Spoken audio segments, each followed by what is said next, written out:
चाणक्य नीति अध्याय 8। निकृष्ट लोग धन की कामना करते हैं, मध्यम लोग धन और यश दोनों चाहते हैं और उत्तम लोग केवल यश ही चाहते हैं, क्योंकि मान सम्मान सभी प्रकार के धनों में श्रेष्ठ है।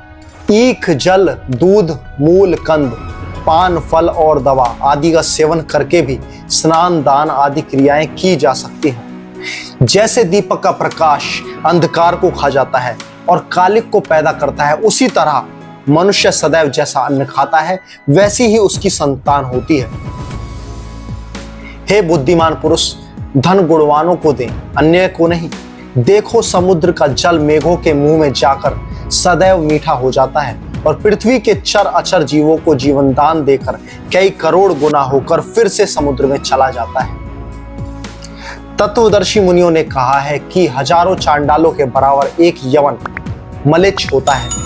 यवन से बढ़कर कोई नीच नहीं है। शरीर में तेल लगाने पर, चिता का धुआं लगाने पर, स्त्री संभोग करने पर, बाल कटवाने पर मनुष्य तब तक चांडाल अर्थात अशुद्ध ही रहता है जब तक वह स्नान नहीं कर लेता।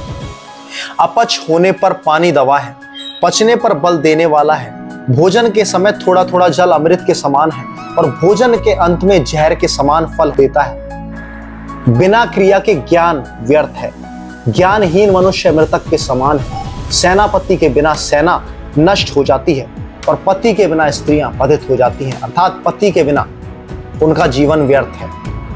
बुढ़ापे में स्त्री का मर जाना, बंधु के हाथों में धन का चला जाना और दूसरे के आश्रय पर भोजन का प्राप्त होना, ये तीनों ही स्थितियां पुरुषों के लिए दुखदायी है। यज्ञ न करने वाले का वेद पढ़ना व्यर्थ है। बिना दान के यज्ञ करना व्यर्थ है। बिना भाव के सिद्धि नहीं होती, इसलिए भाव अर्थात प्रेम ही सब में प्रधान है। लकड़ी, पत्थर और धातु, सोना, चांदी, तांबा, पीतल आदि की बनी देव मूर्ति में देव भावना अर्थात देवता को साक्षात रूप से विद्यमान समझकर ही श्रद्धा सहित उसकी पूजा अर्चना करनी चाहिए। जो मनुष्य जिस भाव से मूर्ति का पूजन करता है, श्री विष्णु नारायण की कृपा से उसे वैसी ही सिद्धि प्राप्त होती है। शांति के बराबर दूसरा तप नहीं है। संतोष से बढ़कर कोई सुख नहीं है। लालच से बड़ा कोई रोग नहीं है और दया से बड़ा कोई धर्म नहीं है। क्रोध यमराज की मूर्ति है। लालच वैतरणी नदी, नरक में बहने वाली नदी है।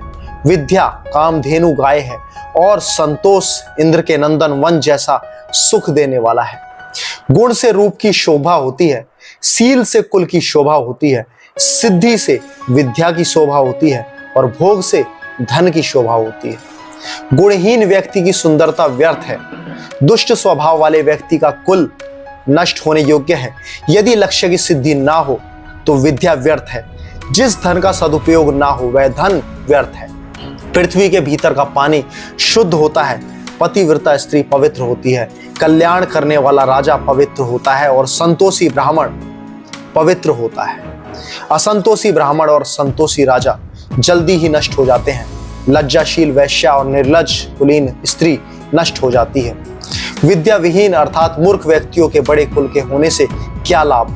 विद्वान व्यक्ति का नीच कुल भी देवगणों से सम्मान पाता है। संसार में विद्वान की ही प्रशंसा होती है। विद्वान व्यक्ति ही सभी जगह पूजे जाते हैं। विद्या से ही सब कुछ मिलता है। विद्या की सब जगह पूजा होती है।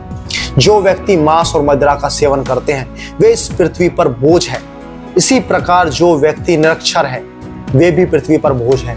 इस प्रकार के मनुष्य रूपी पशुओं के भार से यह पृथ्वी हमेशा पीड़ित और दबी रहती है। अन्नहीन यज्ञ राजा को, मंत्रहीन यज्ञ करने वाले ऋत्विजों को और दानहीन यज्ञ यजमान को चलाता है। यज्ञ के बराबर कोई शत्रु नहीं है। रूप यौवन से संपन्न बड़े कुल में पैदा होते हुए भी विद्याहीन पुरुष बिना गंध के फूल पलाश के समान शोभा अर्थात आदर को प्राप्त नहीं होता।